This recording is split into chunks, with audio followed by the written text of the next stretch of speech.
चलिए, स्वागत है आपके अपने चैनल में maths study bye Suresh sir में।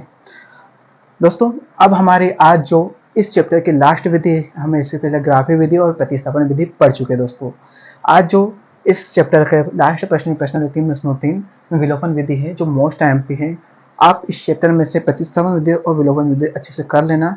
इस चैप्टर में से आपके नंबर कहीं नहीं गए दोस्तों, ठीक है। तो मैं यहाँ कहूँगा क्वेश्चन जो आपका है कि निम्नलिखित समीकरण को प्रतिस्थापन और विलोपन विधि से हल कीजिए, ठीक है।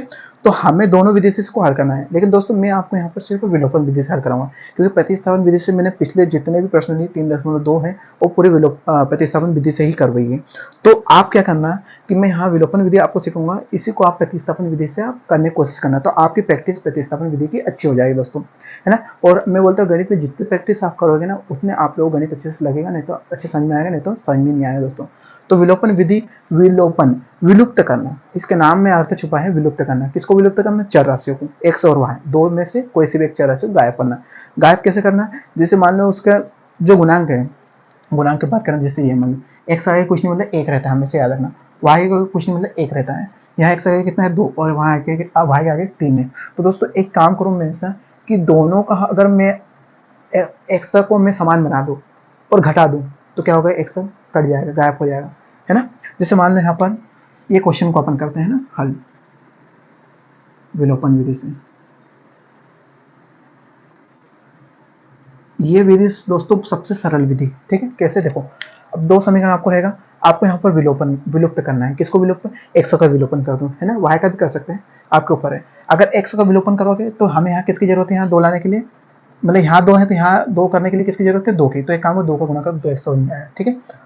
और जब 2x बन जाएगा तो आप क्या करोगे? यहाँ प्लस है, यहाँ पर प्लस है, इसका चिन्ह माइनस कर दो। देखो कैसे, समझ में आ गया? किसका विलोपन? विलोपन विधि से एक्स का विलोपन करने पर, एक्स का विलोपन बता दो आप किसका विलोपन कर रहे हैं? एक्स का विलोपन करने पर। तो एक्स का विलोपन करना मतलब एक्स को गायब कर रहे हैं अपन। तो एक्स गायब करेंगे तो हमें सब भूल जाना है, सिर्फ एक्स का गुणांक का भी ध्यान देना है। इसका गुणांक क्या है? समीकरण 2 में 2 है, इसका गुणांक क्या है? 1। तो आप क्या करो? समीकरण एक ये है, इसमें क्या करोगे? समीकरण 2 के गुणांक का जो एक्स का है उससे गुणा करोगे, समीकरण 1 में 2 का गुना, तथा आप क्या करोगे? समीकरण 2 में इसका इसमें गुणा करो। देखो, 2 का ऊपर गुना करो और जहां इसका 1 है ना, उसका गुना नीचे करो। दोस्तों आपको इतना करना है आपको। तो समीकरण 1 में 2 का और समीकरण 2 में 1 का गुना करना है, बस इतना याद रखना है। समीकरण 2 में 1 का गुना, और कुछ भी नहीं है। जब हो जाएगा तो आपको समझ में आ जाएगा, ठीक है। अब आगे समझ में। अब हम करते हैं इसका गुना। देखो, समीकरण 1 में 1 का गुना करो तो क्या आएगा? एक सा वही आता है, क्योंकि किसी संख्या का एक से साथ गुना करते तो वही आता है। इसमें करें तो वही आएगा और इसमें करें तो वही आएगा, ठीक है। अब इसमें करो, अब सॉरी, इसमें तो 2 का करना था ना हमें, समीकरण 1 में 2 का, क्योंकि 2 ऊपर होगा और 1 नीचे होगा, तो 2 का ऊपर करें तो क्या बनेगा? 2x प्लस 2y, और 5 में 2 का करना तो 10 बनेगा, ठीक है। अब यहाँ गुणांक है 1 का, तो 1 का नीचे मतलब समीकरण 2 में 1 का गुणांक, तो वही कोई संख्या आएगी 2x माइनस 3y बराबर 4। अब क्या बना? देखो ये समान बन गया, समान बन गया तो सबके चिन्ह बदल दो। यहाँ कुछ नहीं है मतलब प्लस रहता है, तो प्लस का यहाँ माइनस हो गया, यहाँ माइनस का प्लस, और यहाँ कुछ नहीं है मतलब प्लस होगा और प्लस का माइनस। दोस्तों सभी का चिन्ह बदलना आपको, एक का नहीं। जैसे एक का बोला तो एक का नहीं करना, जितने भी नीचे वाले का, ऊपर का कुछ नहीं, नीचे वाला का सबके चिन्ह बदल देना है, बस इतना करना है। अब देखो, ये प्लस का और ये माइनस का, 2x में से 2x गया तो क्या होगा? कट गया, विलुप्त हो, गायब हो गया। अब बचा क्या? प्लस प्लस प्लस होगा, 3 और 2 5 वहाँ। अब ये माइनस और ये क्या है? प्लस है। तो प्लस और माइनस का होता है घटता है, तो 10 में से आगे 6, तो y का मान क्या निकलेगा दोस्तों? 5 से गुणा में तो बटे में आएगा 6/5, ये आपका y का मान। बहुत सरल विधि है दोस्तों, कोई इसमें कठिन नहीं है। अब क्या करना है? y का मान समीकरण समीकरण 1 या 2 किसी में भी रख सकते हो, तो 1 में रखने पर, तो समीकरण 1 क्या है हमारे? ये है ना, तो इसमें रखेंगे अपन, ठीक है। तो x प्लस y के स्थान पर क्या रखेंगे? 6/5 बराबर 5। अब इसके बटे में कुछ नहीं मतलब 1 कर लो, है ना। तो इनका एलसीएम क्या आएगा? 5, ठीक है। 5 का गुणा कर दो, 5x प्लस 6 कम 6 बराबर 5। तो 5x बराबर प्लस 6 और 5 यहाँ से गुना से भाग से गुना में चले जाएगा, तो 5 गुना 5 हो जाएगा। तो 5x कितना जाएगा? प्लस 6 बराबर 25, ठीक है।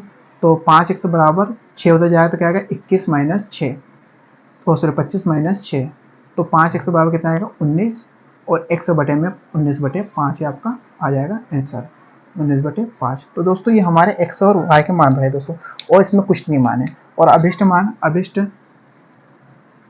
मान x बराबर 19/5 और y बराबर 6/5 ये आपका आंसर होगा दोस्तों। इसमें कुछ भी नहीं दम था। विलोपन विधि सबसे सरल विधि है। आपको बस इतना समझना है कॉन्सेप्ट, आप मेरे बात को समझना। आपको x और y का विलुप्त करना है, कैसे भी करके। आपको क्या करना है, उसके गुणांक भी समान करना है। कैसे करना है, आपको जो y को भूल जाना है, सबको भूल जाना है, सिर्फ इसको देखना है। तो इसके गुणा में क्या है, दो का ऊपर कर दो, इसके गुणा में जो रहेगा उसका नीचे कर देना, बस इतना करना पूरे समीकरण में। आपको कुछ करने की जरूरत ही नहीं है इस क्वेश्चन में दोस्तों। तो ये क्वेश्चन नंबर 1 का पहला है, मैं दूसरा समझाऊंगा तो और अच्छे से आपको समझ में आएगा, तो ये आप अच्छे समझ लो, ठीक है। चलिए दोस्तों, प्रश्न नंबर 1 का आप दूसरा करते हैं। आपको पहला क्वेश्चन अच्छे से समझ में नहीं आया तो कोई दिक्कत नहीं, आप इसको समझोगे तो वो क्वेश्चन आपको अच्छे से समझ में आएगा, और ये क्वेश्चन भी आपको समझ में आएगा। पहले क्या बोला, आपको क्या करना है, जिसका विलोपन करो उसको समान बनाते हैं। यहाँ 2 है, यहाँ 3 है, तो यहाँ ऐसा करो कि इन दोनों से इसका गुणा ऊपर करता 6 बन जाएगा, इसका गुणा नीचे करता 6 बन जाएगा, समान बन जाएगा। यहाँ आपको अच्छे से समझना है ना।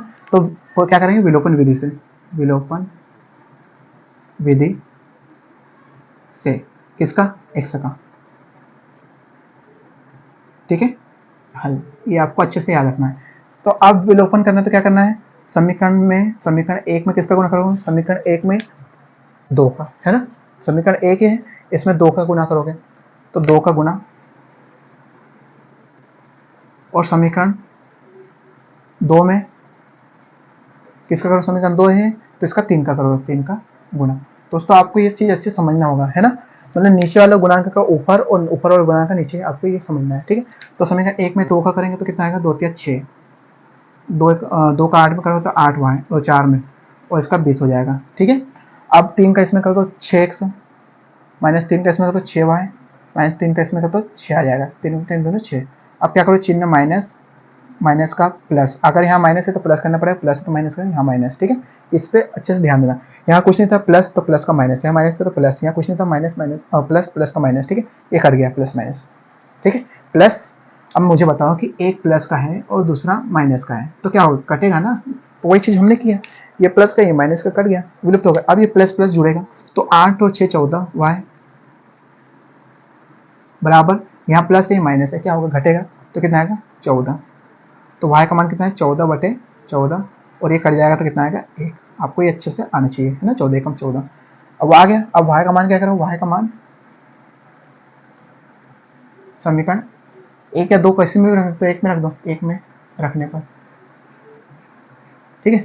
तो 3x + 4 गुना y का मान कितना है 1 बराबर 10, तो 3x + 4 एकम 4 बराबर 10, तो 3x बराबर 4 हो जाएगा, तो 10 उधर जाएगा तो -4, 3x बराबर 10 - 4 तो कितना आएगा 6, तो x बराबर 6/3, तो x बराबर 3 3 दूनी 6। ये आ गया आपका x मान। सबसे सरल विधि दोस्तों, ये हो गया विलोपन विधि का हल, ठीक है। तो अभिष्ट मान करके उत्तर अभिष्ट मान x बराबर 2 और y बराबर 1, बस कुछ नहीं था क्वेश्चन में सवाल दोस्तों। तो ये क्वेश्चन नंबर 1 का दूसरा। फटाफट हम